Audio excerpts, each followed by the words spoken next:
Welcome to the Delicious Recap. We are here to talk about some family matters. I hope that my eyes don't look like they are on fire because they feel like it right now. My allergies are in full effect, and my eyes, I want to scratch them out of my face. So can I be honest? I didn't really want to bring it up, but since you brought it up, that was great. I thought like first thing looking at you at the Zoom call, two things actually. First, I thought, oh, Andrew has like a nice glow about him right now. Is it a new camera or is it just my computer? I think it's either the camera or, well, the computer, or I got new light bulbs and I'm trying new light settings for like high and low light. And I kind of like how this looks. Okay. So the lighting is definitely working because I'm like, whoa. I mean, because I think for the most part, there's always been sort of a grainy thing happening with your footage, but now it's like, oh my God, Andrew's ready for like a Sears portrait. This is great. He's ready for his limelight moment. You can see my pores. Exactly. And also to your point about the whole allergies thing, I thought like you just came from like having a big cry about something personal happening in your life, and I didn't want to like mention it for fear of it not being uncomfortable to talk about. No.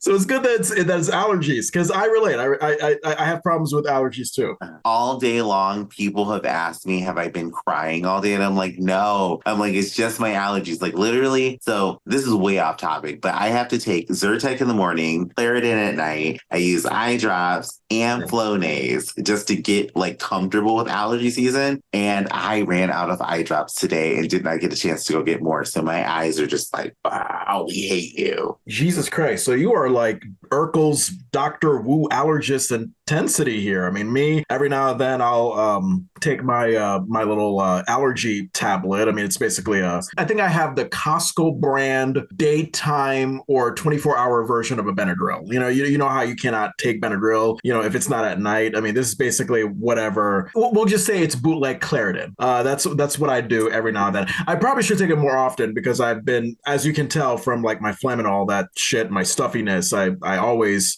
seem to be having something here. So I probably should be going back to taking my allergy tablet every day. But that's the best I got. I don't got the whole routine that you have, but I do take eye drops because as you know, the symptom of the sort of side effect of the allergy tablets is that you get dry eyes. So eye drops are a savior for people like you and me. They are, and I cannot wait. After we are done recording, I'm literally going to CVS to go buy a bottle. I just want to dump the whole thing in my eyes right now. Do you have a Costco or a BJ's near where you are in Rochester? There's a BJ's, but I think it's like an hour away. Okay. So because Tony gave me I think she had shopped at Costco on her own in Vermont. So our Costco is about an hour away from where we live. So it's really like a special occasion whenever we shop at Costco. And one of the things that two of the things that my dear wife got me was like a lifetime supply of allergy tablets and a lifetime supply of eye drops. So if you ever get a chance to go to a bulky store like Costco or BJ's, just get that and you will be set for life. I am buying a shipping pallet worth.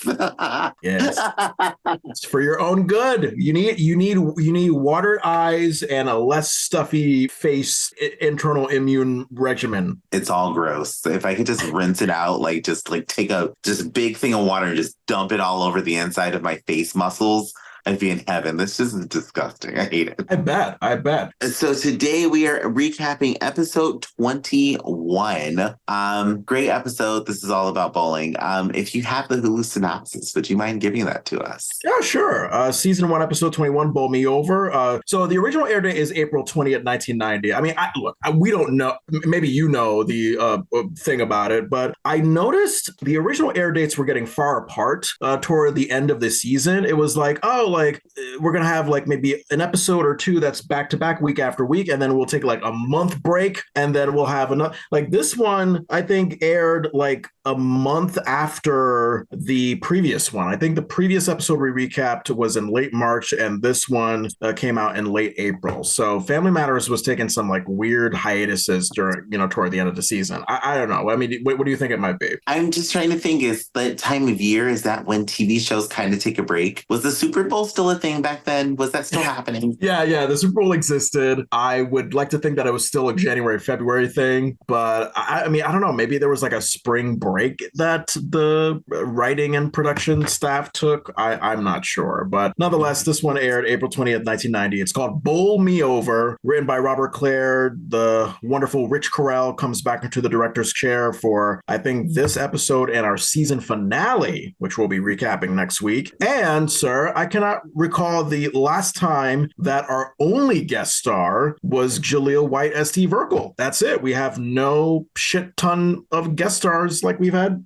lately. Yes, we don't have any guest stars except for Jalil. And the only person of the cast that doesn't make an appearance is Baby Richie. Oh, I thought he made did he make a brief? No, come on. He didn't. No. Like, Rachel held him like for a second in the Winslow kitchen, right?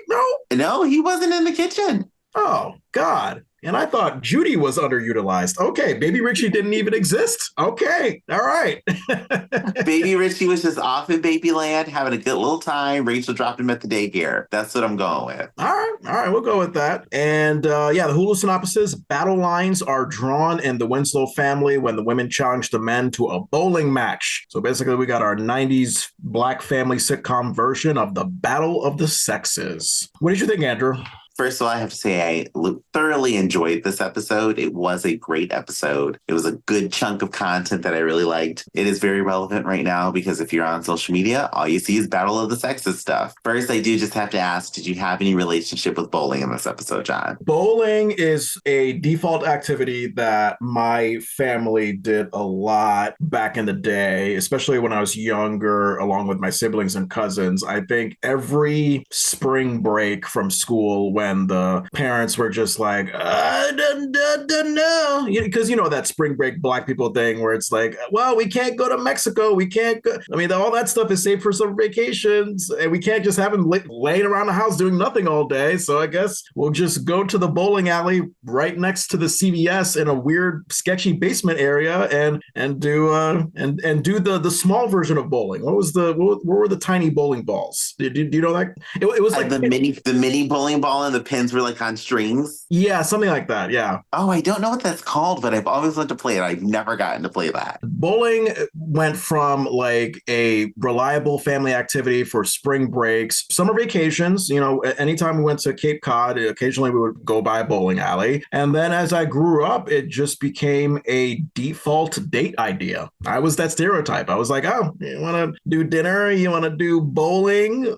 Because you're looking for ways to get to know the person and you have some time to both have fun and get acquainted through conversation with bowling. So that's the relationship that bowling has in my life. And I was actually talking with my wife the other day about like, oh, we have this weird fucking mixture of a business that is nearby us where it's a bowling alley, it's a dairy center, it's a banquet hall, it's all rolled up into one. Yeah, it's like the business version of that Suave shampoo that you see for men where it's like, it's a shampoo, it's a conditioner, it's a trash bag, it's a 5-in-1 thing. So yeah, so we may go bowling to that bowling center that's also a dairy center in a banquet hall.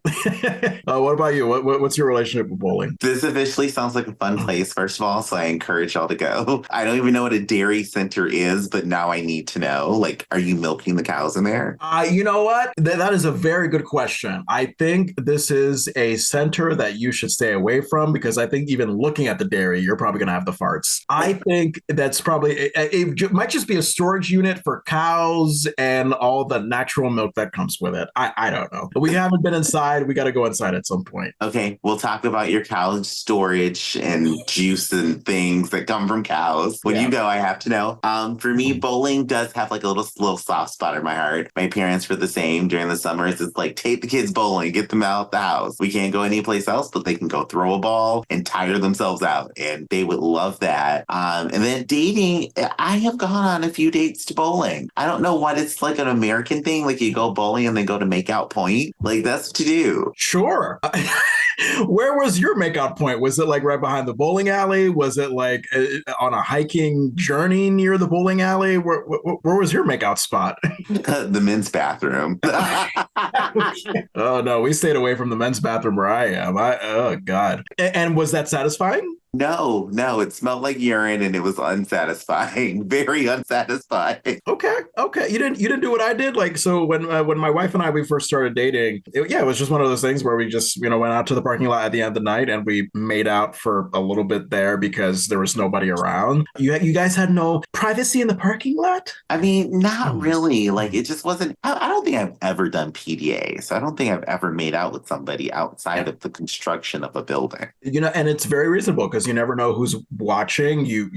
Some things you just got to keep private to yourself. I totally get it. Yeah, it's one of those things. Yeah, I just never been into it. Okay, that's fine. That's fine. Look, I mean, look, I'm always the one to playfully, touch my wife's titties and my butt, and she's just like, Jonathan, we're in public, and I don't know. It's I know she's genuinely embarrassed, but for me, it's just fun seeing her embarrassed. So I'm very maniacal that way. Yeah, but anyway, go ahead. Yeah, I mean, like let's dive in. I mean, I want to know what you thought, everything about this episode. So I brought up the bowling just because it's the one relatable point that drew me into this episode. And I was like, okay, I'm sold. Now, you know how I've been begging for one story in an episode, for this story to just be the episode, not multiple stories, just finally one story. And I finally got it. And it was okay. I didn't realize until like maybe 20 minutes in that like, oh, there's no B story. This is the only thing. And I also have to agree with you. I do not have strong positive feelings about this episode, and I don't have strong negative feelings about this episode. I think what I remember was that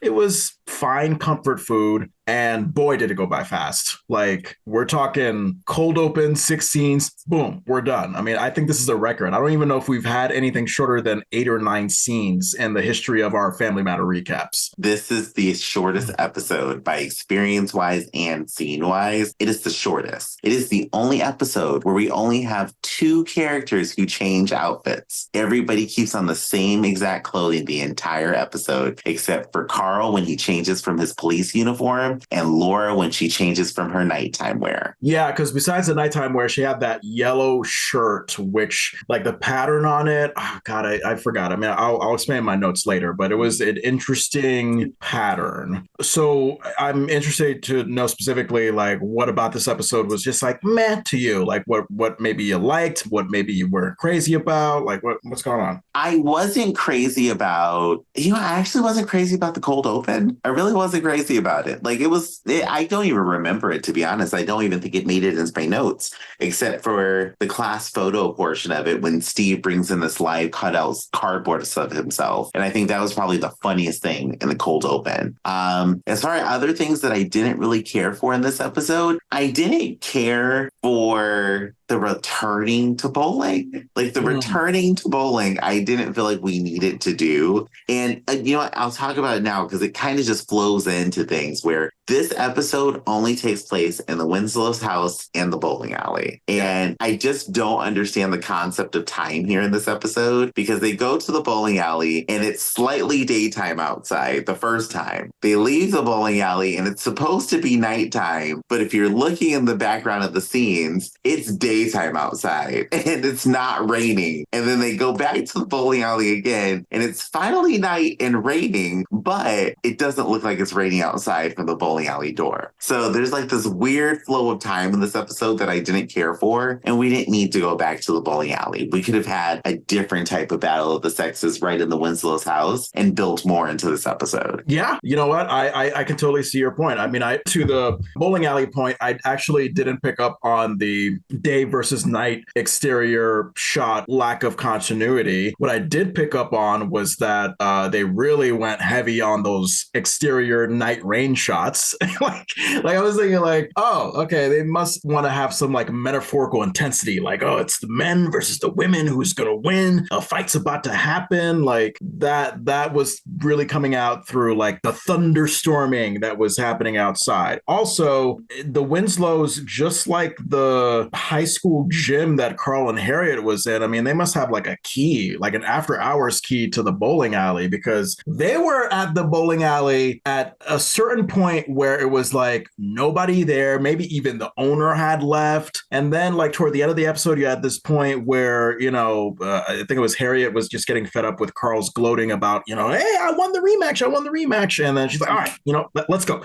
It doesn't matter if it's bedtime for the children, probably bedtime for the adults. Let's go and settle this right now with a second rematch. Like, what? No, I think the bowling alley should be closed right now. I don't think you guys should be let back in. So to your point, the concept of time and also just the sort of freewheelingness of how they can just slip in and out of the bowling alley like it's their own building, like they literally own the business. They own the business, and none of the people who were extras in the background went home. Those people did not go home. So what is this bowling alley? And I just need to know. Now, at the very end, the Winslows are in there by themselves, but those people who were background actors, the older gentlemen who were sitting behind the Winslows, they're the same exact actors between all of the games that we assume that they play in this weird non-concept of time world. So I just need to know what's happening. How are these people surviving and not working? I think it was not until like it was just the Winslows in the bowling alley where I just realized, like, wait a minute, where did all those background actor bowling people go? Because it just was like a split second. Like all of a sudden it went from like crowded bowling alley to just, oh, all right, there's nobody there. So I think people were taken hostage. I think people were murdered. And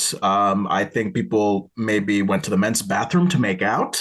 Who knows? We'll see. I mean, there were things that have happened. There are things that have happened. Weirder things have happened. And you know what? I am not opposed to it. A bathroom alley makeout could be good. Could be good. The other thing that really let me down here, they got snacks. And I know this is probably one of the smallest things, but Carl gets snacks for the family when they're bowling. And they don't look like what I remember bowling alley snacks looking like. These were like very pristine burgers and these wrapped papers, French fries, and these cups and drinks that didn't have like that quintessential orange or blue mountainscape pattern that all 90s disposable cups had. So that kind of threw me off for this episode. I know it's tiny compared to everything else is there, but it was one of those ones where I was like, I wish I got what I was craving from this episode. And I think the last thing that I really have that was something big that stood out to me, Steve and his physical humor take off in this episode in such a great way that I just want more now. I think they finally got into a stride with Steve and his focus and his character and developing who he is that I'm like hooked now on Urkel. So two things. Back to your first thing about the display of fast food at the bowling alley.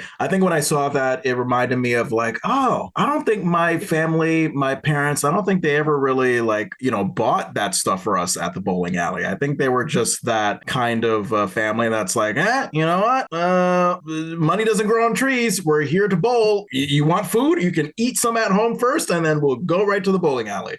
So I think it wasn't until a bowling alley that I used to go to a lot here in Vermont where I decided to just treat myself. But even that bowling alley doesn't have food. It literally just has drinks. So imagine the fun that can happen when you're a drunk adult, independent, and you just get to bowl. It's the greatest thing ever. So that's my first point. The second point, I'm actually wondering what you mean about Urkel's physical humor. Because, Urkel didn't stand out to me much, just like he didn't stand out to me in the last episode. What about the physical humor really makes you say, okay, this kid is really popping? When he gets ready to bowl next to Carl and he does this shoulder jerking motion, I screamed. I literally stopped the show and in the midst of the allergy tears was crying from laughter of Urkel throwing this bowling ball. And then when he finally throws it and slides down the alleyway out of the frame shot of the camera, it was like the perfect moment of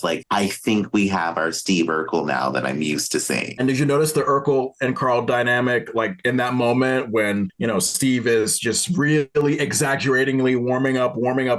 He's taking a long time. Carl is getting impatient for whatever reason. Urkel had a different lane than the Winslows. So in my mind, he's playing a different game. So he could go whenever he wants. The Winslows can go whenever he wants. That's just me. Maybe I'm thinking wrong. But going back to Steve exaggeratingly warming up and Carl getting impatient, did you notice that it's probably the first of that reoccurring thing that we see between them two? Because how many times have you seen throughout the 9 9-season history of the series when Urkel is just taking his time, readying up for a task, getting warmed up for a task, and then Carl just loses it. He's just like, oh, you stop it! Like, he just, yeah, I mean, we've seen that so many times. Now, granted, in real life, if you see an adult lose it like that on a kid in public, you might be concerned. But, you know, obviously as a comic tool in a sitcom, we just accept it. It's hilarious. I didn't actually mark it in my head as like, this is one of those first moments. We're seeing the birth of a trope that's going to last with us for the next 9 years, John. 9 years. We're going to get just enveloped with this.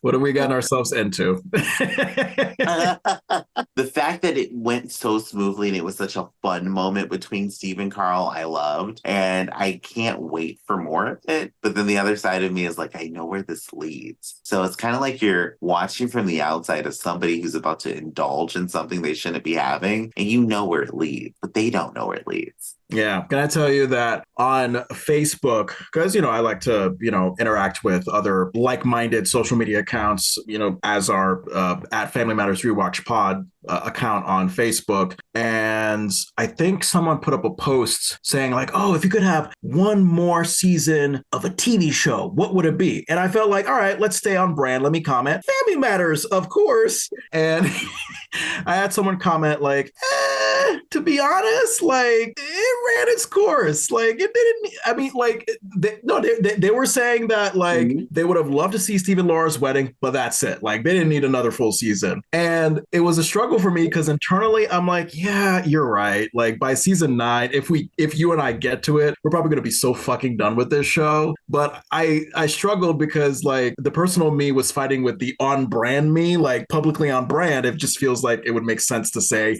no, we want to see Family Matters season 10. Let's do it. So that's kind of what I ended up saying. But internally, I was very much like, yeah, I get you. I'm sure it won't even take 9 seasons. I'm pretty sure by like season 3, 4, 5, 6, maybe around that time, we're just like, okay, we get it. Look, it's going to be a journey. It will be a journey. I'm interested to see it. The only way I would watch a Family Matters remake is if it was like Family Matters 4042 and Urkel's like android or something. Carl's flying around and maybe there's flying cars and they're super in the future. This is the only way I want to see it. I don't want to see it in any other way.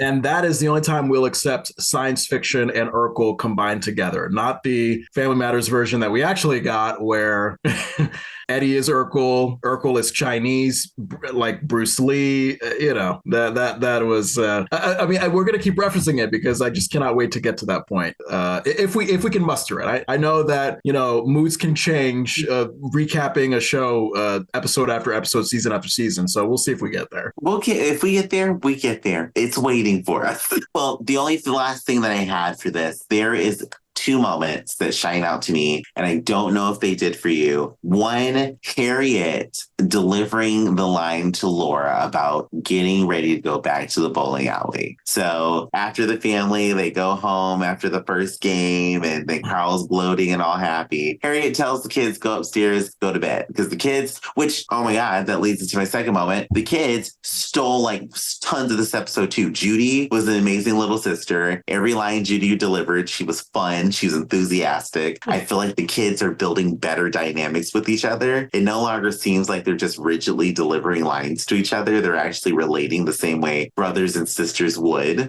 Starting with the game in the beginning, Space Invaders, I think it was, that Eddie was upset that Laura got the high score on. Total brother and sister moment. Me and my brother would have this moment all the time. Every time one of us would get the high score in a game. And it's kind of becoming more fluid, their interactions.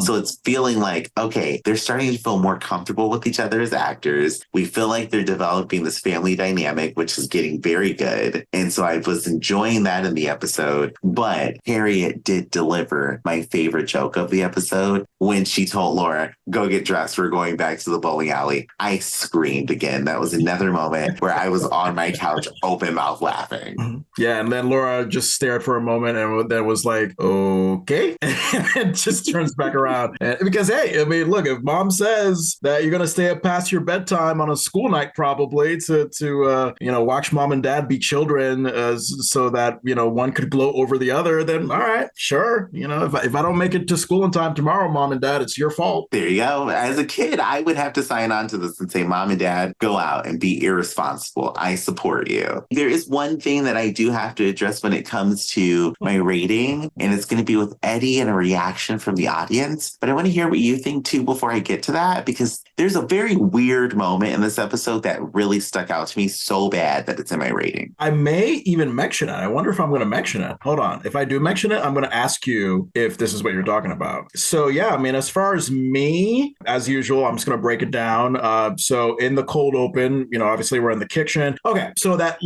yellow shirt that Laura kept wearing throughout the episode, here's what I got. So I got both grandmother dresser and drama theater department vibes. So it looks like the pattern of a dresser drawer that I felt like my grandmother had back in the day when she was alive. And it also felt like the sad and happy face with the curly design that you would see, like, to represent the drama department. Like when anybody thinks of a theater drama, they think of like the sad face and the happy face mask, and they're combined together to show you the different emotions that you can emote on stage. So that is what I got from Laura's shirt. I don't know if you were getting something else from that pattern, or if you saw that was just ugly or simply beautiful. Like, what were you getting? I thought along the same lines. So I was thinking like a dresser pattern, like those. Have you ever seen like a really old dresser with like the brass like handlebars on it that were like very ornate, and it looked like a little like drawer handle like that looked rich, I would say. Or like the other thing that I was thinking, like an older woman's brooch is kind of what I thought it looked like in the center to me. So like it had like it kind of looked like a curtain rod-ish, if I'm making sense. And then the center of it, I was like, oh, it kind of looks like a brooch or something. But I'm thinking like you, it looked like something very old. What is the word brooch mean? Is that another way of saying curtain rod? That's like a little like thing that people get, like a little pendant. Like if you've ever seen like on a lapel of a jacket, typically on women's clothing, they're a little bit bigger, maybe like diamond or like a little flower, and that would be like a brooch. Got it. Okay. All right. And then in that cold open, we have Laura showing Eddie a school picture she doesn't like because her hair looks funny and she looks like a goon. I loved the moment that Eddie took to look at the picture, and then he was like, yeah, that's you. So that was a great line. And you know what?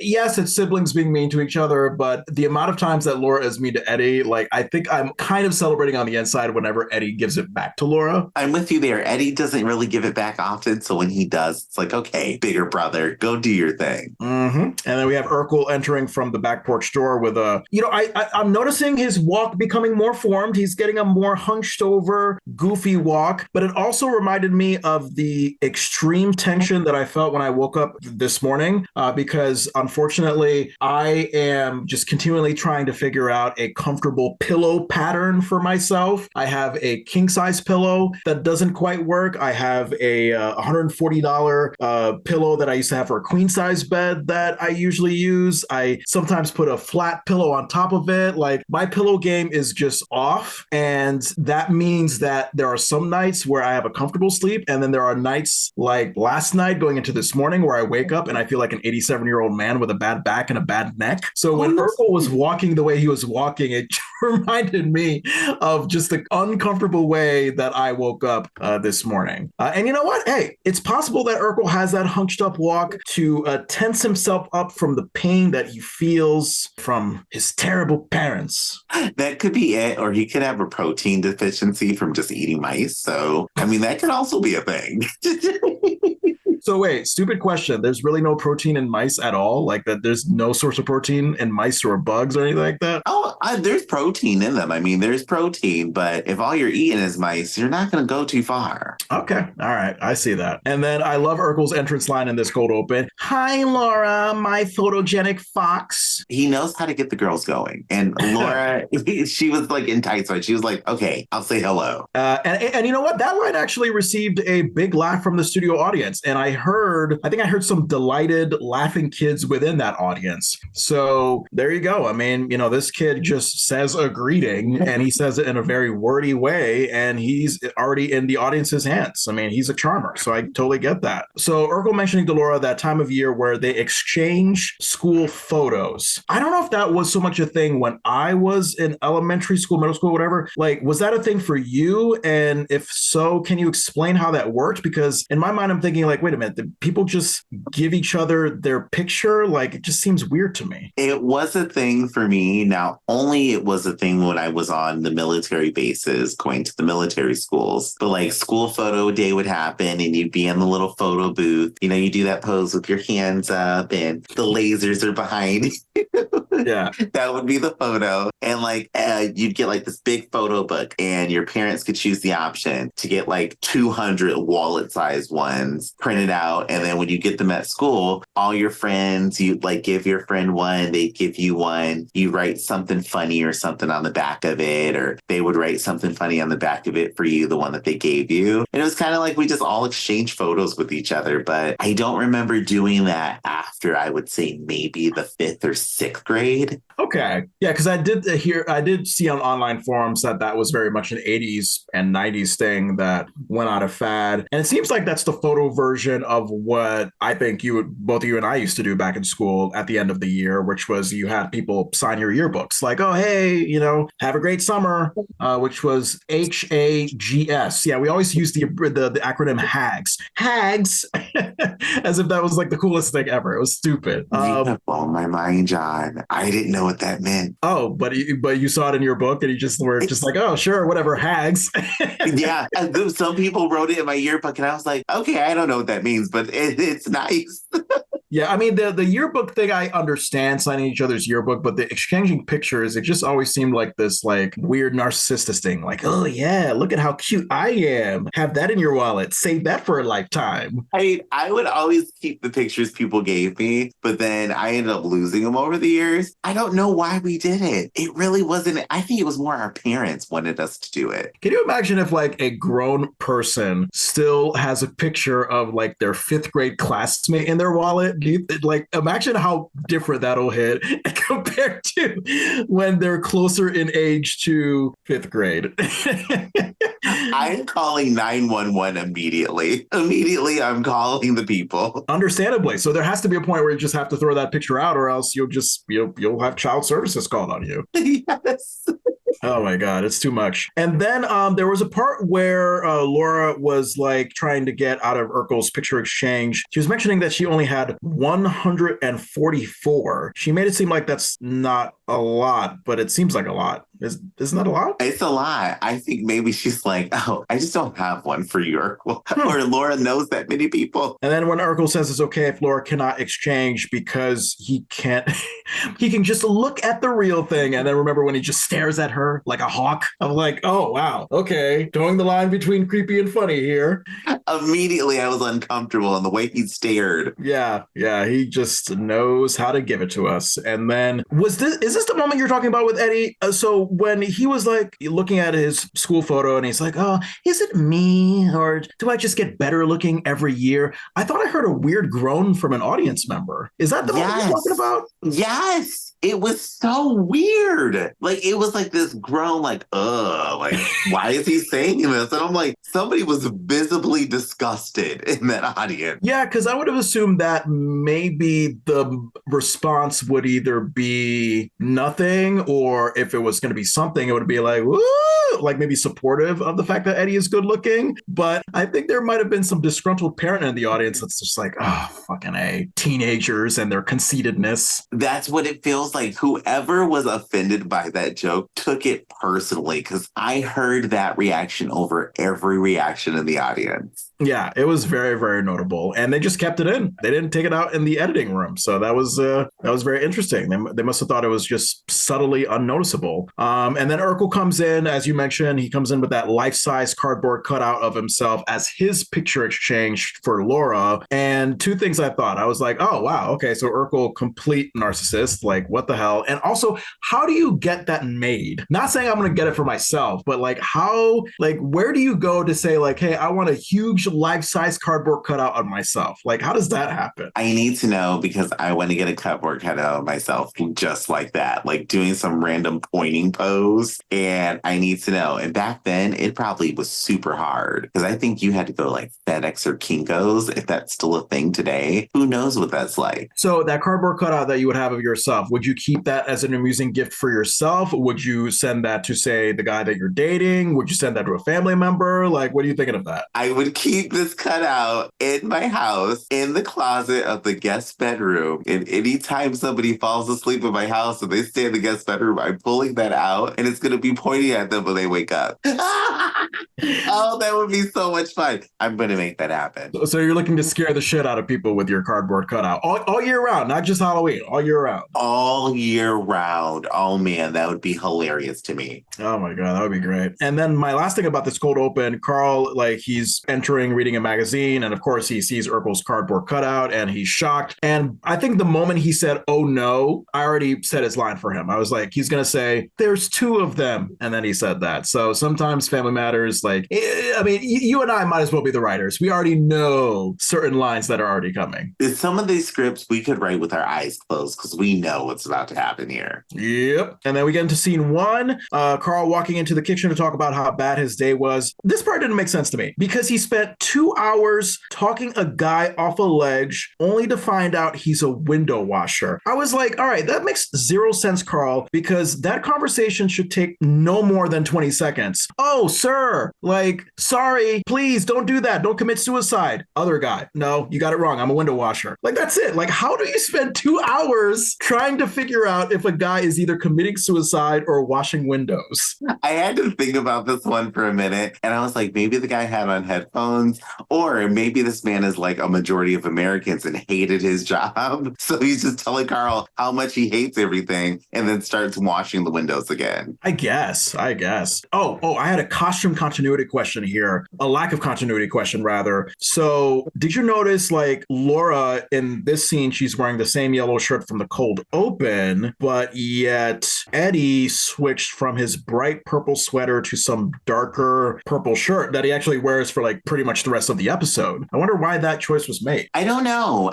It was very subtle to me just because I was looking at the shirt and I'm like, it looks different, but I thought it was the lighting. But if it's a whole new shirt, I wonder why they would have done that. And I wonder if it's a teenage boy thing or just a general teenager thing. Because you know how, we were when we were teenagers and we were just so self-conscious about what we were wearing. Like, no, I cannot wear the same jeans on Monday that I wore on Tuesday. I got to wear different colored shirts. I got to wear these shoes. Like, I mean, I've long past stopped caring. But back then, yeah, I was very much like, shit, I got to make sure that I have fresh clothes and fresh kicks every single second of every single day to impress people that might not even really care that much. I can't relate to that one. Oh, really? I can't. And it's weird because I'm gay. You'd think I would really want to know my fashion and stuff. I was terrible. I would wear the same pair of pants 6 days in a row and maybe change my t-shirt 4 times to go to school if I cared enough that day. I'm so jealous. So you're like a precursor to like how, I don't know, maybe a lot of guys tend to get when they're adults, where you're just like, hey, you know what? Like, especially with, it being expensive to either do laundry at your home or go to the laundromat. Like, I'm all about like wearing the same pants throughout the week, only changing shirts, only changing underwears. So good for you for starting that trend young, because it's a very smart, economical thing to do. It's cheap. I am a cheapskate, and the cheapest way to live is the happiest way to live to me. There you go. You have that on a bumper sticker. That's actually a good saying. Oh, so Eddie and Laura, they're fighting over video games in this scene. We've already established that. I noticed that Eddie raised his eyebrows in a weird, creepy way when he said the line, "Girls should stick to cheerleading where they belong." Like, he was just like, flickering his eyebrows, like, and I was like, Eddie. And he's done this before, where he's like done like weird suggestive things with his face or his vocal delivery. I don't know. I almost want to tell Darius, like, hey, come on, son, let's go take an acting class. Let's try not to be unnecessarily creepy towards our family.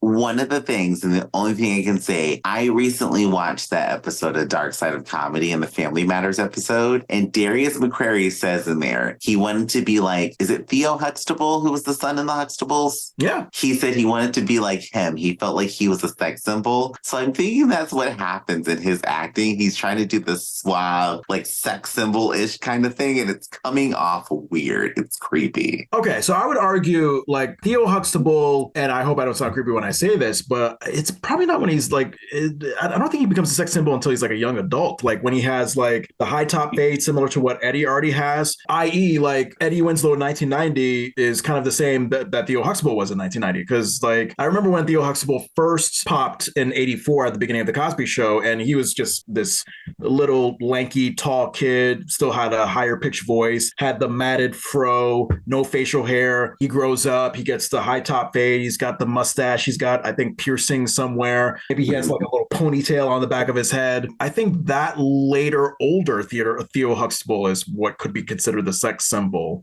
So Eddie Winslow should not be reaching for that. He should be reaching for his own age, because if you compare teenage Eddie to teenage Theo at the beginning of the Cosby Show, they're supposed to be childlike. And I think, I don't know. I guess in defense to Darius, like when you're a teenager, of course, all you're thinking about is sex, sex, sex. You want to be older than you actually are, but I'm sure he has to know like a couple decades later that like trying to be a sex symbol as a teenager, like, I don't know. Yeah, it doesn't make sense. It doesn't. And when he said it, when I was watching it, I was like, okay, I guess that explains some of these choices, because this isn't our first episode where his facial expressions don't really match what you would make with family members. He's trying something out, and luckily the cops haven't been called yet. So when Harriette tells Eddie that was the most chauvinistic thing he said, the line about girls should stick to cheerleading where they belong. One, let's just take a drink every time the word chauvinist is said in this episode. I feel like it was just like a reoccurring word, and it just seemed like a very $25 word for a 90s family-friendly sitcom. But I found it very weird that Carl had to take him out to the back porch to have a talk with him. Remember that? Like, oh, hey, son, let's have a talk outside. I was like, no, you could just like say right there in the kitchen, son, your mom's right. That was a bit sexist, and just leave it at that. But I don't know if you found that weird or if you didn't notice that or at all. I've always found that weird, even in every sitcom I've ever seen. But yes, it was a weird moment where it's like, you didn't have to take him outside to tell him, hey, you're being a dick. Like, you could just be like, hey, calm down. It's a video game. Yeah. I think it further promotes the point of gender equality if you're able to have the conversation with your son in front of the women of the house, rather than be like, oh, son, let's have a man talk. The women are not allowed. You and I, man to man.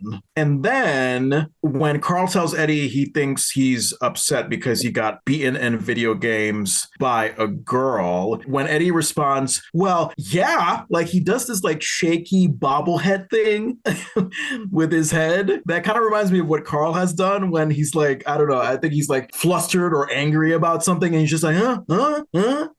Like for you listening, you don't see it on the Zoom video, but I'm just kind of like leaving my head hanging like a bobblehead. Like, yeah, I said it.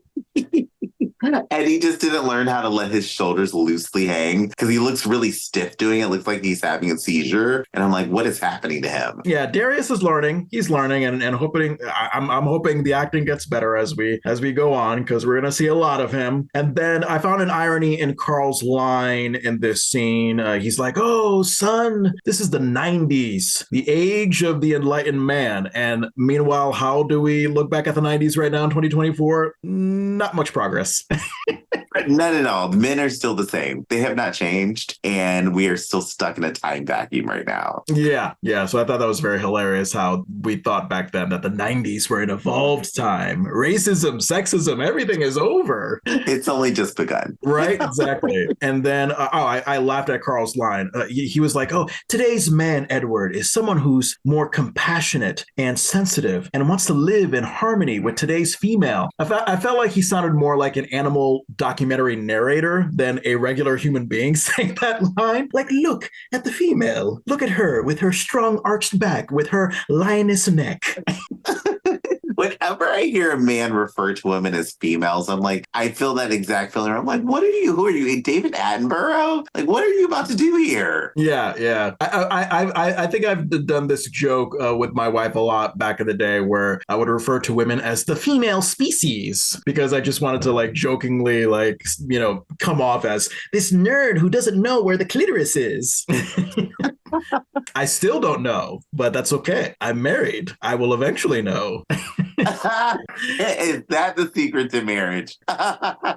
Yeah, for you guys who don't know where the clitoris is, get married. You'll have all the time. You'll have the rest of your life to find out. That is the positive side of it. Straight marriage is a lifelong scavenger hunt. Now I know. It's a mystery. It is a mystery for sure. And then when Eddie and Carl get back into the kitchen after their man talk, was Rachel always in the kitchen from the beginning of this scene, or did she just pop up when Eddie and Carl came back in? Because I was like, oh, wait, like she's helping Harriette with silverware. What the fuck is going on? I think Rachel was in the scene. I had to rewind it because I don't remember Rachel saying a line, but I think she's been in the scene the whole time, just in the background. Got it. And then, of course, mean Laura, Eddie trying to be the classy man and, say like, oh, Laura, I'm sorry. You beat me fair and square. He's admitting defeat. And Laura just had to take it down a notch. She's like, not only did I defeat you, or not only did I beat you, I crushed you.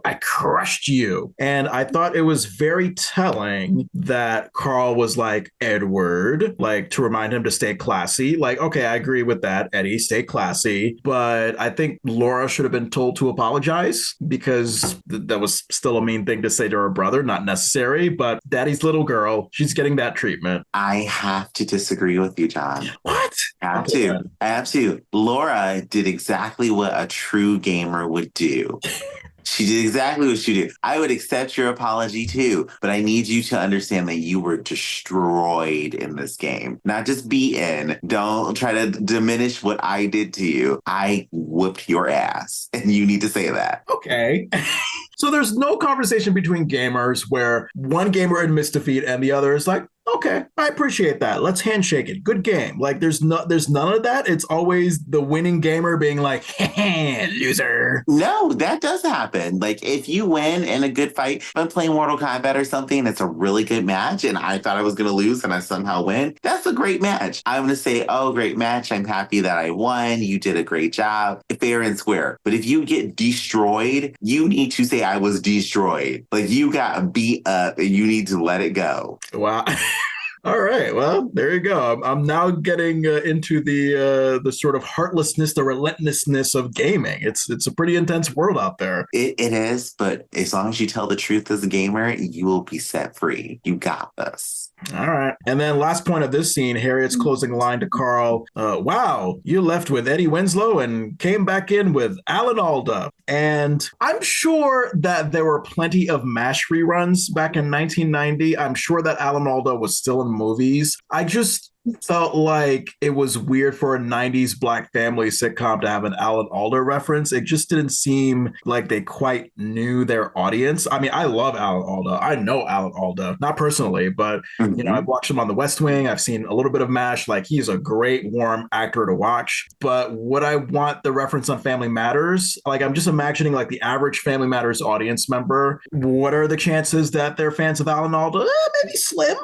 Were you vibing with that Alan Alda reference? Did you not think much of it, or? I didn't vibe with it in the beginning because I didn't know who Alan Alda was until I looked him up and I was like, oh, okay. But like you, I was like, that's such a weird reference to go to. Yeah, because I don't know. I mean, I guess if we're going stereotypical and thinking that like a lot of Black people are watching this show. All right. So you left with Eddie Winslow and you came back with who's a very nice Black man. I mean, I wouldn't even say Bill Cosby at the time because Bill, like he's always had this sort of goofy, mischievous thing about him. I wouldn't even say that. Who was a really nice? Oh, okay, maybe not Black person, but who is think of someone who's like Mama's apple pie. Like just a good boy. Jonathan Taylor Thomas, was he relevant in 1990? Oh, I don't think so. Well, yeah, because didn't the Lion King come out then? No. So Home Improvement, I think, is when he first popped. That wasn't until 91. Lion King wasn't until 94. So maybe not Jonathan Taylor Thomas. Oh. We'll have to think on this. But there has to, maybe Theo Huxtable? Maybe Rudy Huxtable? I don't know. Maybe one of the Huxtables? Could have been one of the Huxtables. I mean, she could be like, hey, you came back in with Bobby Brown. Something. Someone more relatable. Bobby Brown was a bad boy. Maybe Ralph Tresvant, whatever that other kid's name in New Edition was. Yeah, I considered him a really good boy. Bobby Brown, like, I don't know what Bobby Brown you were saying, but even when he was in New Edition, I was like, oh, Bobby Brown, like I knew like he was gonna, as you would say, cut a rug. But in your version, he's farting, but in my version, he's just, going out and having drinks with girls at 15. Okay. You know what? I like your universal timeline you have created here, and I am with it. I am with it. Side note, I feel like Bobby Brown's farts would smell really awful. Like death. Like death. I get the feeling it's just like, ugh. All those drugs that he took? Oh my God, don't even get near me. Farts are Technicolor.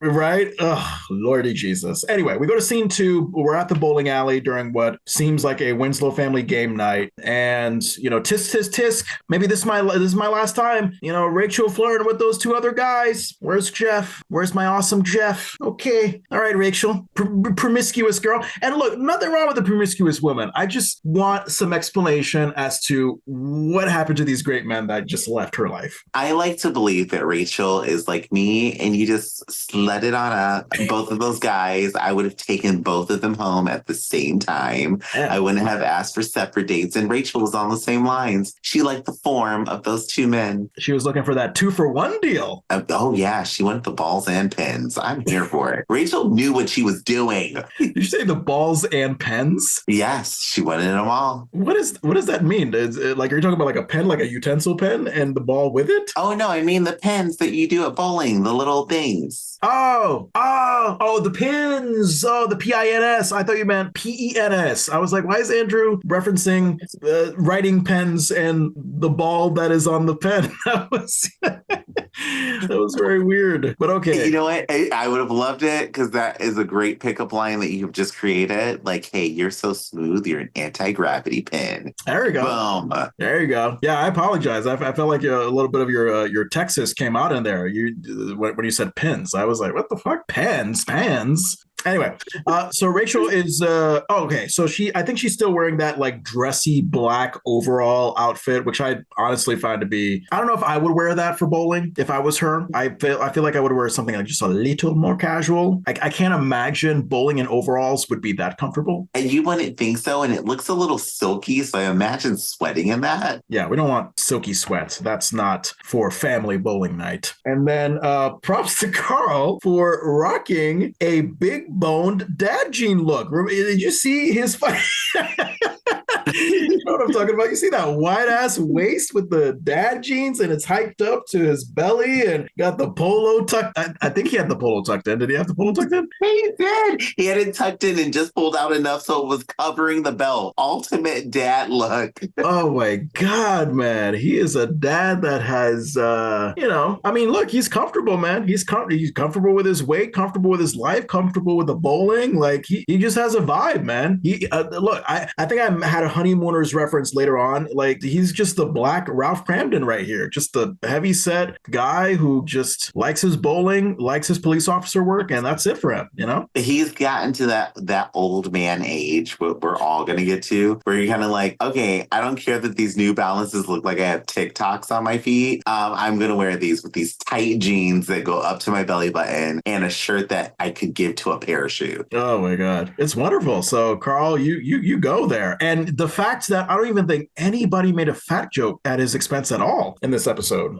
No, the only thing is the light reference of a fat joke when he's with the snacks, and that's it. Oh yeah. Besides that, like, nope, nothing at Carl's expense. That was very pointed. Then we have Urkel coming in. Of course, he's crashing into the Winslow bowling night with his ball in a bag. And I loved how this guy, he was just having his other hand resting on his lower back as if he's 87 years old carrying this bowling ball. Must have been heavy. He looked like he was going to topple over with that bag. I love his acting. It's so good. It's so good. Yeah, Jaleel is something else. And then when Steve was joking that the bowling alley is his first home and the Winslow home is his second, one, again, fuck you, Herb and Diane. Two, he had an unusual laugh at this moment. Like he didn't have his like snort. It was more of like a like it had like a more of an adult, like sinister, creepy laugh instead. So when you don't have that kid snort thing into to it, it just adds a different layer. We're seeing another layer of Urkel, the sinister side of him here, because I had the same thing where I was like, that didn't sound like a friendly laugh when he made that joke. It was like, you'll never get rid of me laugh. Yeah, and maybe like Jaleel intended to have the classic laugh, but it just didn't come out the way he wanted. Very possible. And then, is it just me? I felt like Carl had heels on his bowling shoes. I felt like I was getting like some 70s pump action like on his bowling shoes. Like, was it just me? No, it was not just you.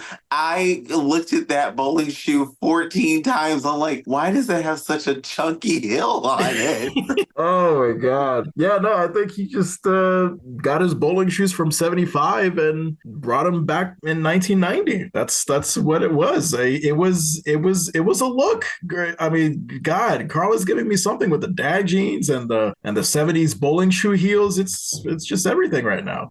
Carl's full on giving us diva in this moment. Those shoes he had on, they reminded me. Do you remember those like 60s shoes that used to have fish in them, the platform shoes? Yeah, that's yeah. what I got from those when I saw those. Oh my God. Ugh, Lord Jesus, I'm tearing up. Anyway.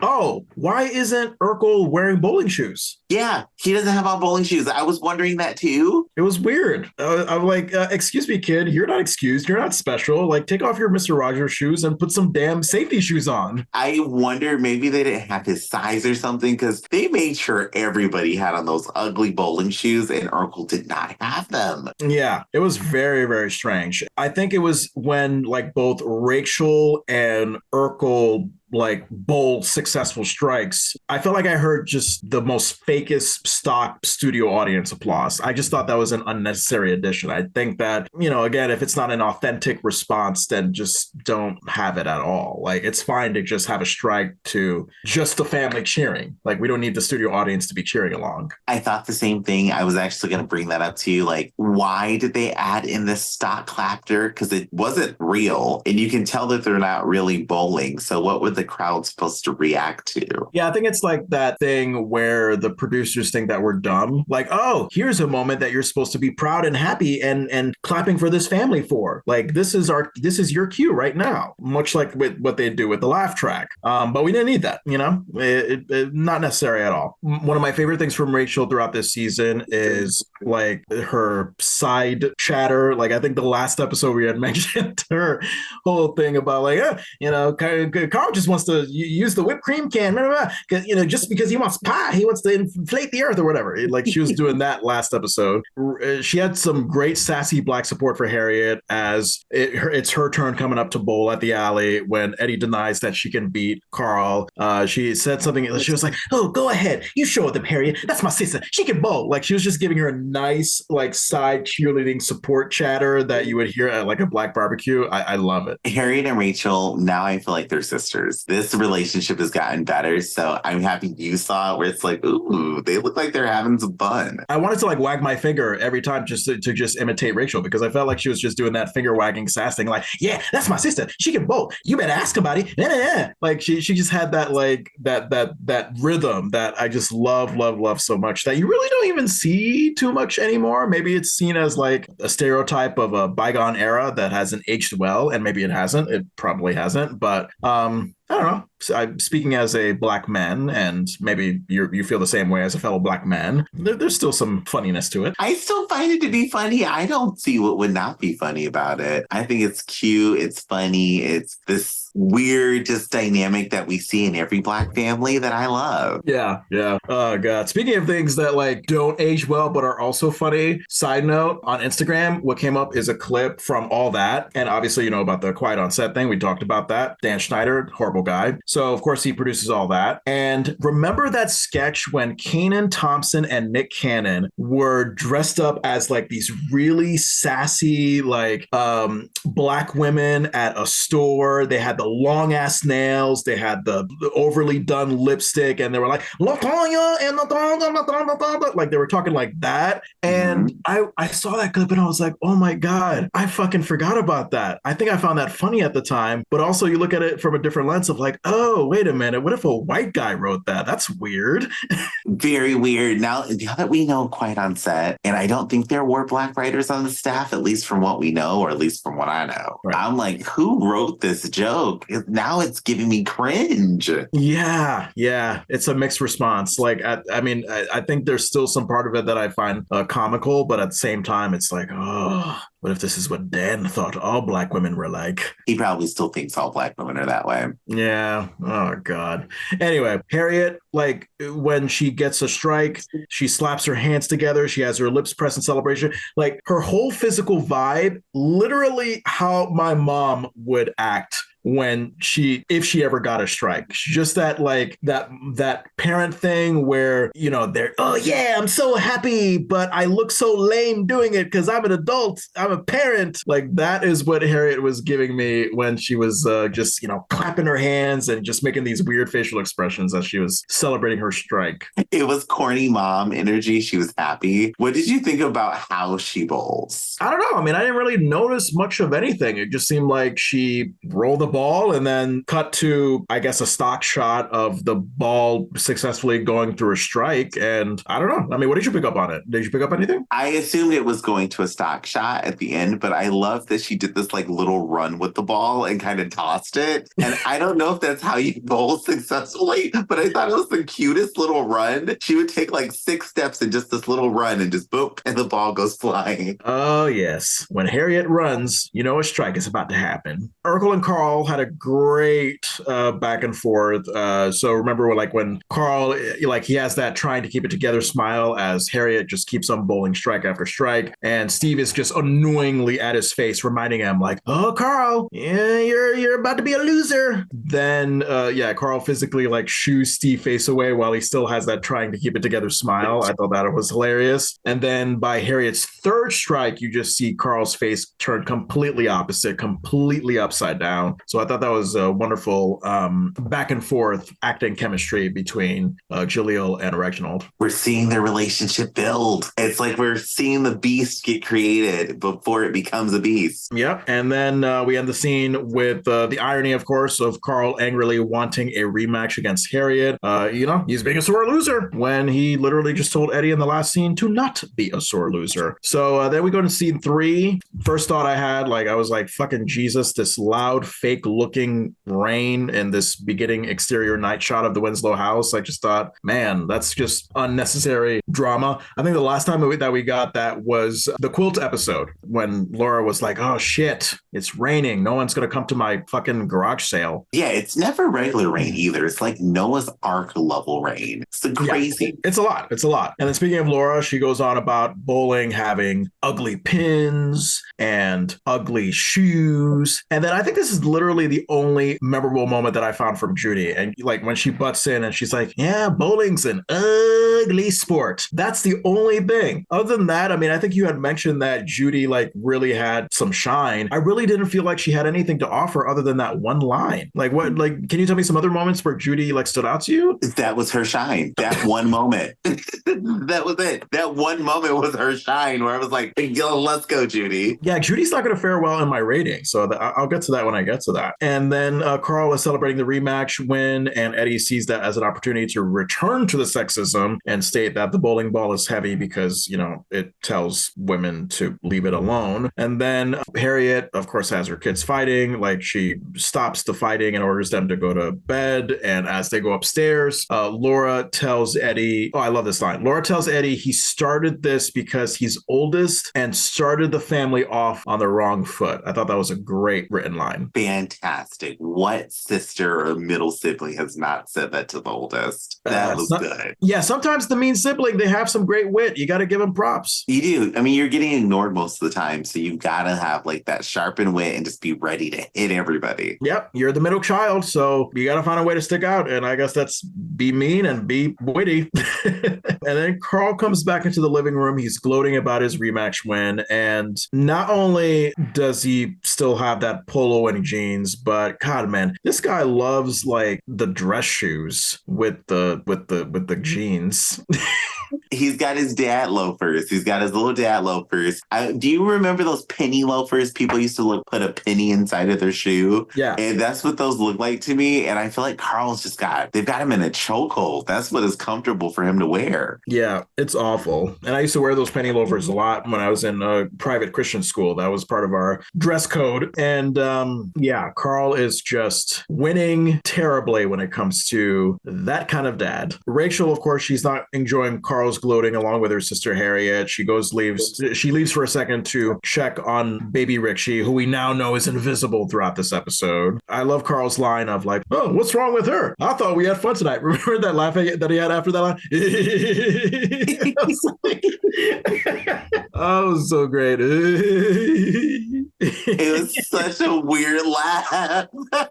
I have a theory about that. It's in my ratings, but we're going to see how it holds water. Carl is gloating about the rematch that didn't need to happen. Harriette is not happy about Carl's sore loserness from the first match and insisting she let him win that rematch. Yeah, this is the moment where I thought, like, oh my God, like if you ever watched The Honeymooners, just that dynamic between Ralph and Alice, like just this, I mean, difference is that they were more low income and they were a single couple without kids, but you know, just that classic back and forth between married people, like just if you ever watch The Honeymooners, and you'll know what I'm talking about. Carl and Harriette just have that bickering husband and wife, like, I do things better than you chemistry. No, you did it. And at the end of the day, they love each other and they, you know, kiss and make up. Now, have you and Tony developed that dynamic since getting married? It's difficult to have it with her because she is such a genuine, loving, fragile soul. Like I think my upbringing coming from a place of like where, you know, often we didn't talk about our feelings and we, you know, often used like insult humor, ranked on each other and things like that. Like she, even though like she didn't come from the best family, I mean, it was not a great upbringing that she had, you know, she's a little bit more positive and uplifting than I am. So I think that when you have that vibe, it can be very hard to bicker. I think that if there was any bickering going on, it would usually just be like joke bickering. Like maybe I'm joking like, oh yeah, you're a terrible wife, blah, blah, blah. Like, but no, nothing never really serious. I think it just either is joke bickering or like an argument where we're actually being forwardly direct with each other and not doing the bullshit passive aggressive thing that husband and wives do. So that's a weird way to answer your question. But yeah, no, it's not the stereotype that we see with Carl and Harriette. I think that us individually coming from a place where we've had therapy, where we've had time to work on ourselves, we wouldn't approach it like a 90s couple. Okay. Yeah. Have you ever had that relationship with I think you had a fiance for a moment at the time. Like, did you have that? Or did you have something like that with a boyfriend? Or I've never had the competitiveness or anything. The passive aggressive maybe, but the competitiveness just kind of like, yeah, we'll just figure out who's better at something later. That's really my mentality on it. But I can see it developing. And mostly for me, I would probably just be like, yeah, I'm out. As soon as it happens, I'm walking out. I'm a terrible person in that aspect. Yeah. I mean, I would say specifically to the competitiveness. I mean, certainly there have been a lot of times where I've been like very insecure over like what she's good at and I'm not good at. And she's, you know, usually the classy person about it. She just handles it well. She's like, hey, you know what you know, I know what I know, and it's not a competition. Like she's very much like a in harmony, like, you know, let's work together, not apart kind of a thing. And I've learned a lot because of being with a mindset like that. So that's what I gotta say about Wyatt. Oh, going back to this scene, so Carl could have just been I felt like Carl could have just been a gloaty sore loser about like the specific rematch with Harriette. I did think it was odd that suddenly he took it to the point where he had to make a blanket statement about how men are better bowlers than women. I just thought that was weird. I mean, yes, it's obviously sexist, but I also thought like, oh wait, that doesn't make sense. Like, you didn't have to take it that far. He didn't. And Carl's trash talking here wasn't as as effective as I think the writers thought it was going to be. He could have gotten way more personal and not made this blanket statement for no reason. Yeah. Now, what's a way he could have been personal where it would have lined up with his initial argument? He could have been like, hey, so you should have watched me. Maybe you could have kept up. Or like, I was just warming up the first round. Something like that. He still could have had his little like, oh, I'm better than you complex, but it wouldn't have been like an insult just because Harriet's a woman. Honestly, as classy as it would have been for Harriette to not give in to Carl's gloating and insist on a rematch of the rematch, I'm going to play devil's advocate for her because sometimes you just want to give it to the person. You know, you want to give it to that sore loser. Like that sore loser keeps talking shit, like, I'm the winner, you're the loser. Yeah, sometimes you just want to be petty and be like, all right, you know what? I'm going to shut you up right now. Let's go. John, you understand video gaming now. That is video gaming. When you're just like, okay, you're going to keep talking, so now I'm going to make you see that you had no chance of winning. Have you had that moment with a fellow gamer? Oh, yes. Oh, yes. I have had that moment hundreds of times where I'm like, okay, I won and I'm not trying to be like mean to you. And then they win one round and I'm like, okay, now I'm going to dog walk you all across this game and you will never pick up that controller again. And were they ever heard from again? They got so mad at me that they left my apartment. They were so angry because we were playing Mortal Kombat and I was so mad because he talked so much crap for winning one round. And I was like, okay, I got to destroy you now. So I thought this was a virtual experience. You know, it probably hits different when it's an in-person experience. So is this a friend that no longer became a friend because of this? Or like, how did you guys meet? I was dating this person and we broke up after that. Oh, that'll do it. We broke up after that because he could not handle that I was better than him in Mortal Kombat. And what do we learn, Andrew? Do we not date other gamers?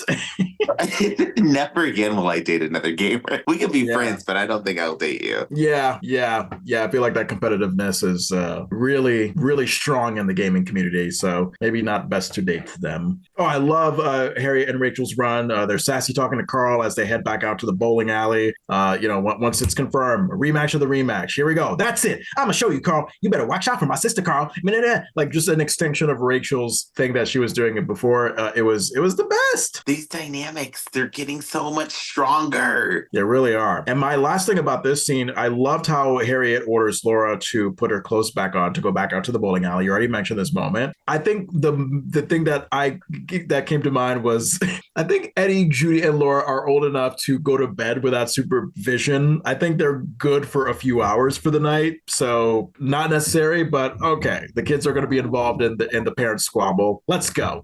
Yes. And then also, this is where my continuity error came in. There is daylight outside, and the window behind Harriette and Laura in this scene when she says, "What are you doing?" Really? It is daylight. Yes. There is daylight outside. It looks bright and sunny. So I'm trying to figure out what time of day were they sending these kids to bed and where did the rain come from in this scene? Weird. Oh my God. Because we opened this scene with that night shot, right? Mm-hmm. Huh. And in the background, if you look out the back window, it is bright as day outside. What the hell? What the hell with this continuity of Family Matters? And then we go to scene 4. Carl and Harriette did not need to drag the kids into this as their teammates. That was my first thought. No, there's no role model here whatsoever. Everyone is basically acting like a kid. It's so much fun to watch. And then Eddie, of course, proving how classless the men are by intentionally coughing while Laura is bowling to throw her off. Damn you, Eddie. Eddie's a little trickster. Laura did a funny little moment there when she tripped with the ball. After Eddie coughs, she kind of trips when she rolls the ball. Oh, in response to Eddie's coughing. Okay, gotcha.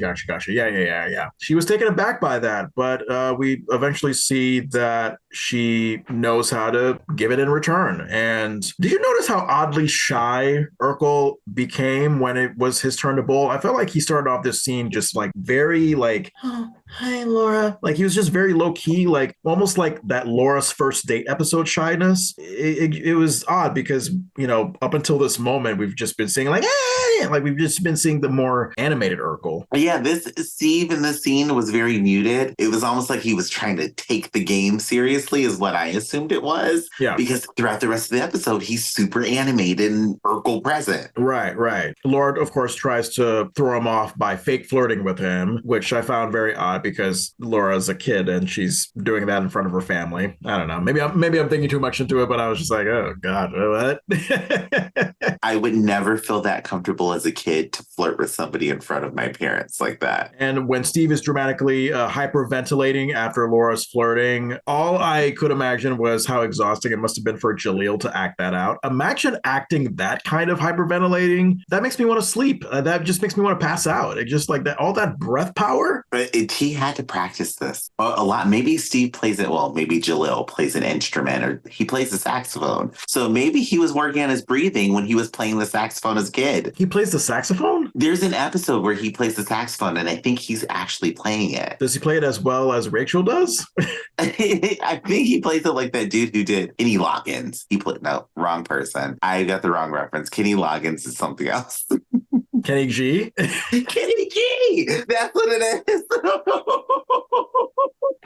I think Kenny Loggins did Footloose. I don't think he played the sax.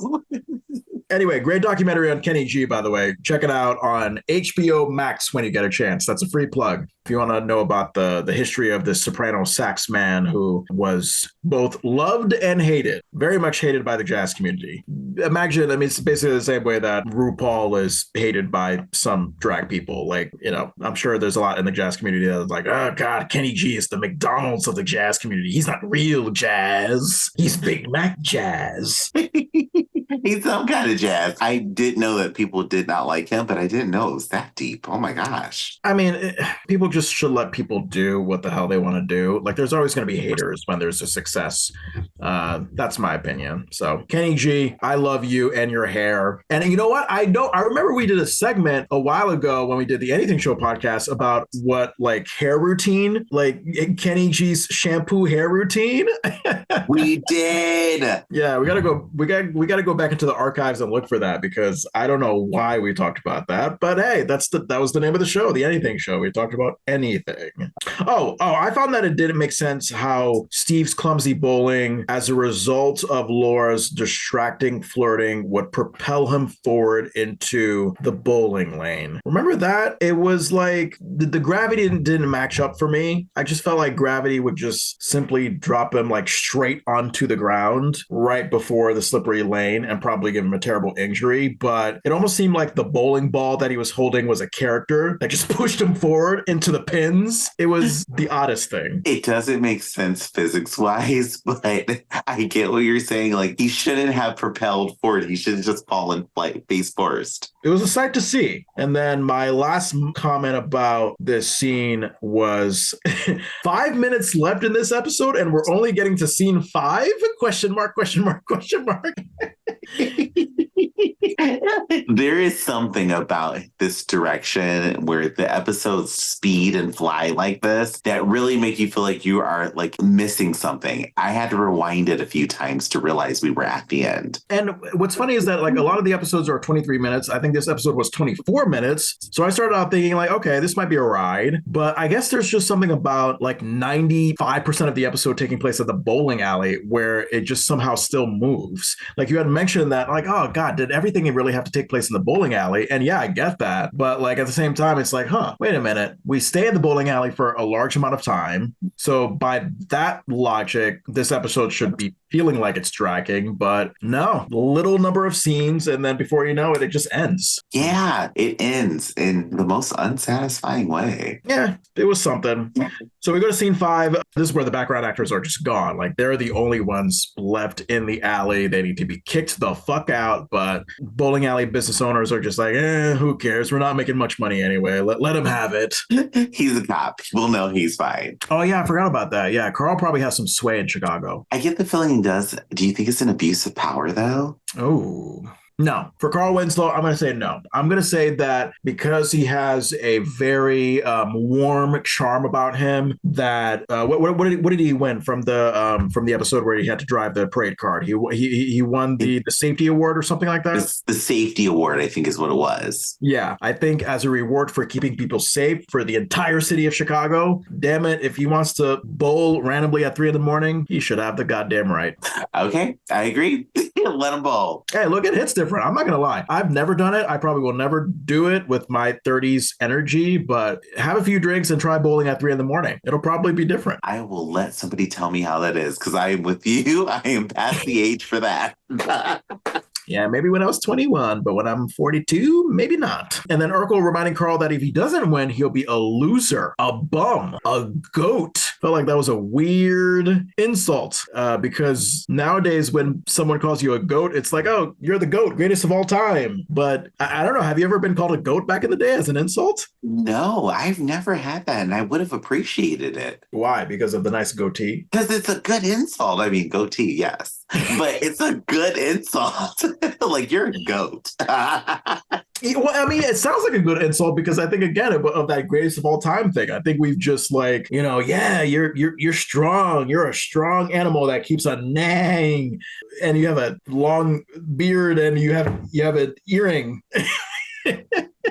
So yeah, you're strong. I'm just gonna go like you eat trash. That's what I was going. That too. You eat trash like a winning person. Go you. And then in this scene, the boys chanting "strike, strike," and the girls chanting "choke, choke." Amazing how Carl could focus with all that noise. I would be like, y'all, everybody, shut the fuck up right now. Yes, everybody in here, be quiet. I am with you. Too much. It's just too much stimulation. Then the power goes out just as Carl's ball hits the pins. So we don't know if it's a strike or not. You'd think either the family or the bowling alley owner would put safety first and say like, hey, power's out. Thunderstorm looks pretty bad. Let's go home. But that's not the priority in this scene. The priority is who won, who lost. The great flood of April 20th in Chicago, and nobody's moving. This bowling alley is the safety spot. Yeah, damn you. And then I think we go into our last scene, Andrew, unbelievably. Scene 6. I think for maybe a split second throughout this episode, I was like, where's Mama Winslow? And then she just comes up at the last minute. What did you think about her sudden appearance at the end of this episode? It was weird. It was clunky. It is heavily in my rating. I have a very strong opinion about it. Okay. All right. So we have Mama Winslow coming in her robe. Last minute coming into the episode, she's in the kitchen. The Winslow family, the rest of the family, they're coming home late at night from the bowling alley after the second rematch. Mama Winslow, she's just watching this immature family fight over who won, who lost, blah, blah, blah. And she's trying to overpower them with her voice, telling them to pipe down because people are trying to sleep. And then I realized, I think Judy did not go to the second rematch with the rest of the family, right? So it's just Mama Winslow and Judy and Richie. Mm-hmm. That's who it was, because Judy didn't go and Richie is upstairs in his pen, hopefully, for the last 24 hours. I guess. I understand Richie not going. Judy, I guess Judy just has not reached that age yet where she's allowed to just randomly go out late on a school night and bowl with the family. Yeah, no hijinks, or maybe she just was like, oh, I'm going to sleep, girl. Y'all have fun with that. Mm-hmm. My theory as to why they decided to put Estelle last minute in this episode instead of just having her all throughout with the family bowling, the lesson that she's about to give, maybe it wouldn't hit as hard if she was with them throughout the bowling experience. Because I think you could make the argument of like, oh, Estelle, why did you wait until now to tell the life lesson? Why couldn't you tell that to them earlier? So yeah, hence she's just coming up at the last minute. She hasn't appeared in the episode until now. Maybe she was playing canasta with the girlfriends on the Bahamas cruise and she just came back. And then here you go. She's giving that elderly wisdom that we need so badly. It was interesting. It was a very interesting choice. I don't agree with it. I don't like it. But it was an interesting choice to have her come in at the end. But I do see your point. It would have been less effective for you to come out and be the voice of reason if you were a part of the debauchery the entire time. So I can see why she wasn't there. Right. And then, oh God, didn't you just love how Mama Winslow was trying to put the Holy Spirit into this whole wisdom shit that she was given? So like we have the family shouting over each other about the storm knocking the power out, and Mama Winslow somehow overpowers the voice. She tells them to all stop, even though like literally the voice is not powerful enough, but whatever, it's supposed to happen. So everybody listened to Mama Winslow. And she was like, it's not the storm that knocked the power out. It's the good Lord telling you how silly you are being. And I was like, Estelle, look at you adding some black religion onto like this fucking secular broadcast television network on a Friday night. What is this? That was a choice, and I feel like that was the most just weirdest thing in this episode. This moment at the end of this episode really took the cake for me. It was weird. And it was met with seriousness. Like, it could have easily been greeted with a laugh, but like, no. Like, suddenly this audience, might I add, the studio audience probably filled with white secular people were just like, okay, I guess we're supposed to believe in God now. All right. The Black people are talking about Jesus. Listen up. Yeah, right. Listen up. And then Mama Winslow is telling the family to settle their differences quietly because she's got a 6 a.m. karate class. And then I love how she just physically demonstrates hi-ya. She does the hi-ya motion, which I feel like you've done before, playfully on Zoom camera. I don't know when, but I feel like you've done that before. I feel like I offensively karate chop things all the time in my life. So I hope it's not offensive when I do that for anybody. I just kind of you're just ready to go. No. I think that's great. I mean, there's a reason why Black people love Kung Fu and karate. It's just, we're always looking for that self-defense thing against the man. And karate represents that. It does. And if you like Bruce Leroy, you understand it. You understand it. Bruce Leroy? What? John, what? You don't know Bruce Leroy? I know Bruce Lee. I know Bruce Lee, the Chinese karate movie superstar, but there's a Bruce Leroy? Yep, there's a Black version. I'm just going to tell you to Google Bruce Leroy movies after we get off of this and just look. You will be like, whoa, I did not know this was a thing, and it's a thing. Is this a Key and Peele parody, or is this like an actual real thing? This is a 100% real thing. 100% real thing. 100% full on. I guess you can call it a little bit of like a blaxploitation comedy karate film. Just watch. All right, I'll have to dig into it. Bruce Leroy, and that's Leroy. Yes. Also, look, I found that Mama Winslow's karate chop thing was a great callback to the Stakeout episode. Remember her little jujitsu karate shit that she did toward the end of the episode? I thought that was great. They were getting some continuity. This is how she knows to beat people up. Eddie and Laura are going to bed, and they're wanting to race each other upstairs. And I love how they just do that without any lesson from their parents that the sexist fighting that's been happening throughout, maybe not a great idea. None of it sunk in. Not a single thing. Not even the Jesus. Carl and Harriette, they're having a warm embrace as Carl learns that Harriette should not have to do less than her best to protect his male chauvinist ego. Maybe the 10th time that the word chauvinist was used. And as I go to charge my battery, Andrew, great timing. That is all I got for this episode. Can you explain our rating system, please? All right. So we're at that point where we're going to rate this episode, and we're doing it based on the courses of a meal. So you got in your regular meal here, an appetizer, and I'm going to rub my eyes. I'm so sorry. An appetizer, which is what starts your meal off. What made you really get into the meal? What whet your appetite? What got your stomach ready for more sustenance? Then we've got our entree or our main course. What really filled you up in this episode? What was it that really just put the bullet in you? Well, not bullet, but put the food in your stomach and made you sit at that table and not get up and leave. And then we've got our dessert. That's like what's like the little extra sprinkles on top, the little tasty treat, that morsel to top off everything. And then after that, it's the junk food, the stuff that could have been left in the kitchen, that could have got trampled on in a fight at Waffle House, the stuff you don't want and don't need. Have you ever been in a Waffle House fight?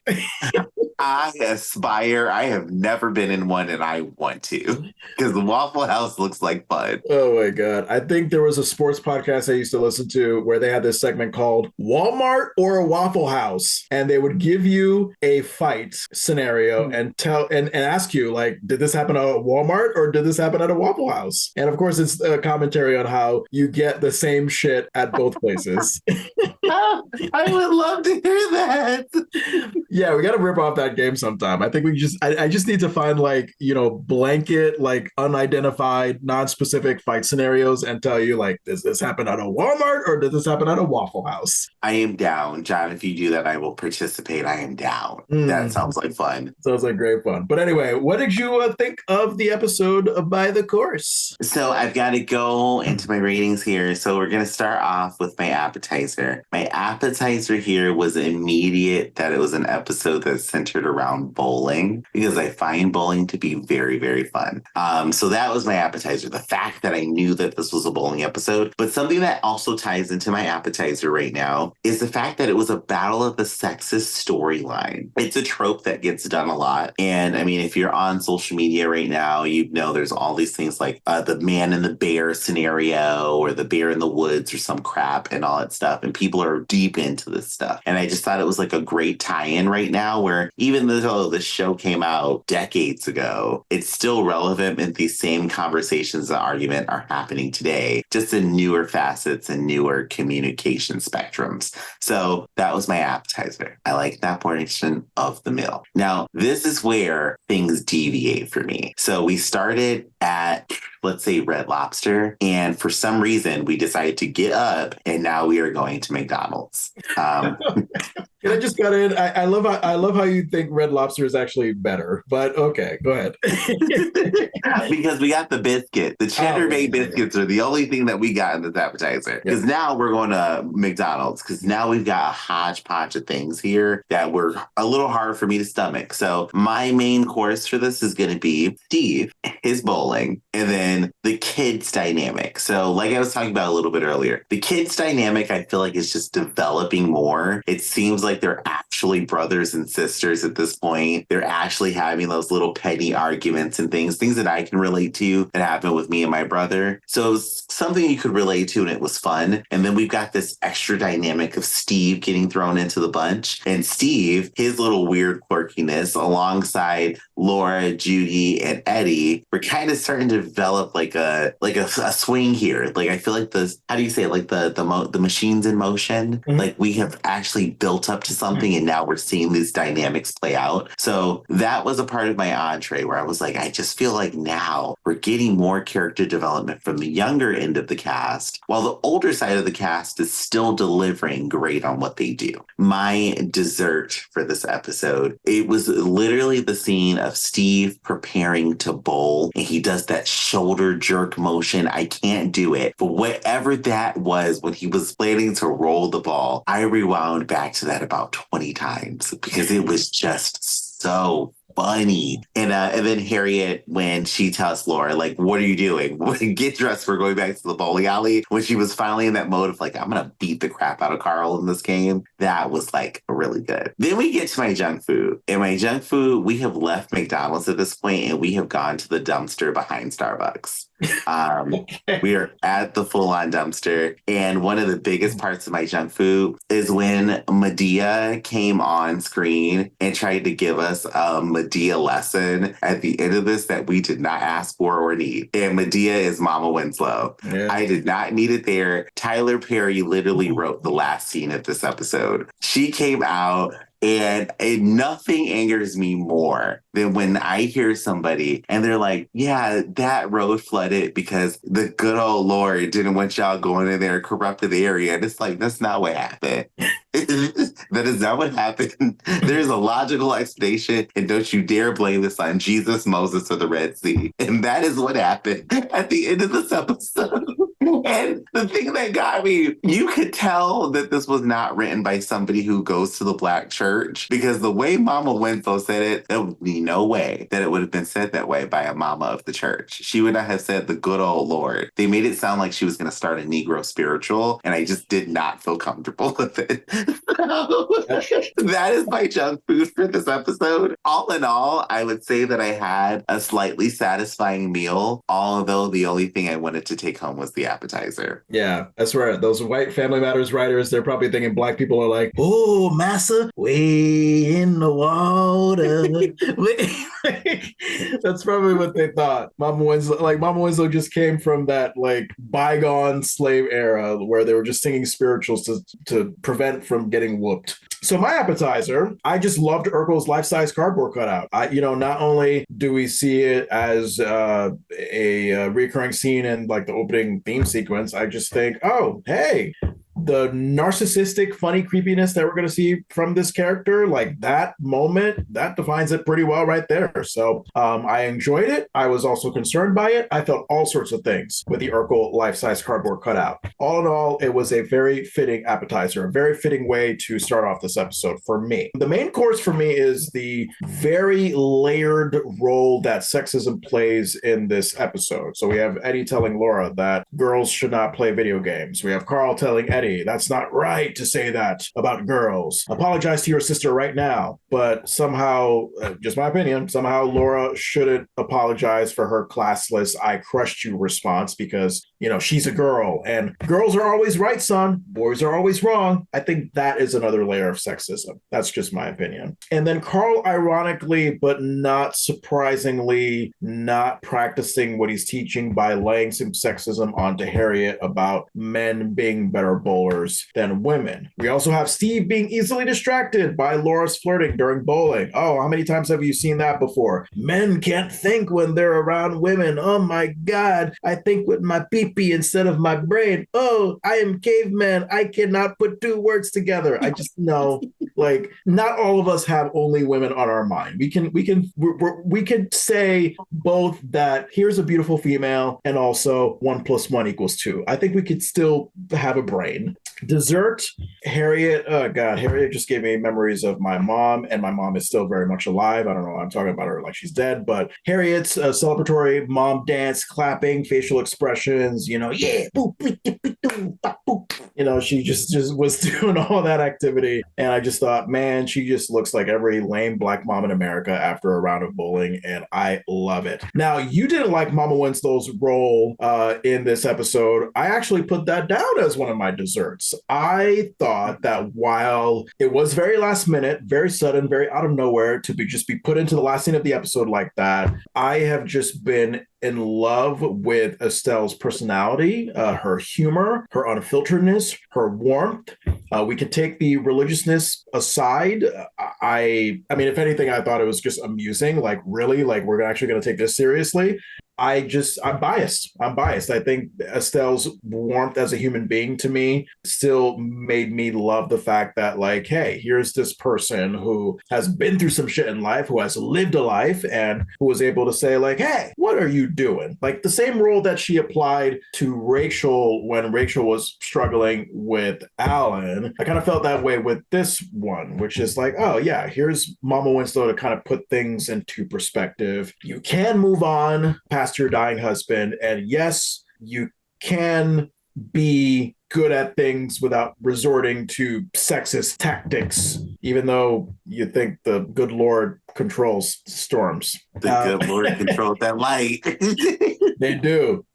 And then my junk food. You know, I am sorry to say this. This is probably the first time, and I'm hoping the only time, where I will put Judy Winslow as my junk food. And I say this because I love Judy. She has so much potential. I do not feel like she was utilized to her full potential in this episode. And when I see someone like Judy that is not utilized well, I think, you know what? You're just better off not having her in the episode at all. I think just resorting her to, you know, that ugly sport line, and then just besides that, having her in the background, just like keeping score at the bowling alley, like laughing along with the family, just, it's like, our Jamie Foxworth deserves more than that. And am I saying that partially because I want her so badly to be on this podcast? Yes, I am saying that, because God damn it, we just interviewed her sister. So Jamie, about time you get on the podcast. I support it. Come on. I would love for you to be here. No pressure. We can talk about anything you want to talk about. We don't even have to talk about family matters. Like, literally, if Jamie wants to come on here and be like, you know what, guys, I just want to like rant about a day that I had at a grocery store, you go ahead. Go ahead. The floor is all yours. You deserve it because you gave us the iconic Judy Winslow. Yes. Fuck those carrots. You tell us about them and we are here for it. But I think that's it. Yeah, that's it for me. For you listening, if you have thoughts, comments, questions, concerns, like our dear listener Adam, our loyal listener Adam, keeps emailing us at thedeliciousrecap@gmail.com to tell us his thoughts about the episode that he listened to, where we recap it. I appreciate that, Adam. Keep on responding. We love that. You can also follow us at Family Matters Rewatch Pod on Facebook, Instagram, TikTok, YouTube, Threads for now, because we are getting closer and closer to the end of season 1, where we are going to do a fresh rebrand. So things will change. But for now, you can follow us at Family Matters Rewatch Pod. And Andrew, how can people follow you? You can follow me just by Googling Vandertunt. It'll bring up all of the socials for you on every single social. Just type in Vandertunt, Vandertunt, and I will appear. I will appear in front of you like a magical genie, and I don't grant wishes, but I will be available to you. Andrew, shall I say what our next episode is? Let's say it. Say it. It is our goddamn season finale. We have reached the end of season 1. I don't even know if there, I mean, maybe there's like some sentimentality, but it's it's mostly relief. Season 1, episode 22, Rock Video, and the original air date, April 27th, 1990. Yes, you heard it correctly. We wrap up the inaugural season of Family Matters next week. As we sit here and we've been talking, I didn't ever let it sink in. This episode of Family Matters that we talked about today, was released on 4/20. 4/20, if you don't know what that is marijuana. That is the devil's lettuce. That is Jesus's spinach. That is what it is. And you know when you smoke it, you get the munchies and you want to eat, and then you want to eat because you are super hungry. So I want to be filled up with this deliciousness and let that ring.